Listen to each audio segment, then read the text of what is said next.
మొట్టమొదట బీజేపీ నాయకులకు నేను సూచన చేస్తున్నా, కిషన్ రెడ్డి గారికి, రామచంద్రరావు గారికి, ఆర్ కృష్ణయ్య గారికి, ఆంధ్రప్రదేశ్ రాష్ట్రంలో మీ ఎన్డీఏ ప్రభుత్వం ఉంది.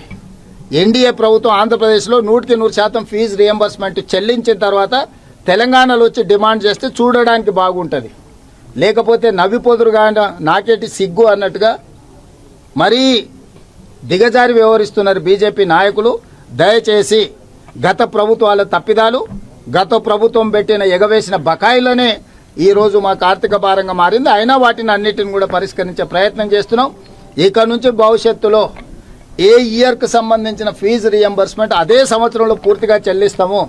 అడ్వాన్స్గా బ్యాంకు ఖాతాలో మేము పెడుతున్నాము. మేము పూర్తిగా లెక్కలేసినాము. ప్రతి సంవత్సరానికి 2200 నుంచి 2400 కోట్ల రూపాయలు ఫీజు రియంబర్స్మెంట్కి అవసరం తెలంగాణ రాష్ట్రంలో. ప్రతి సంవత్సరం క్రమం తప్పకుండా ఈ ఫీజు రియంబర్స్మెంట్ను చేయడానికి ప్రభుత్వం ప్రణాళికలు రచించుకున్నది. ఇక భవిష్యత్తులో ఫీజు రియంబర్స్మెంట్ సమస్య తెలంగాణ రాష్ట్రంలో ఉండదు. వాటిని పరిష్కరించే బాధ్యత మాది.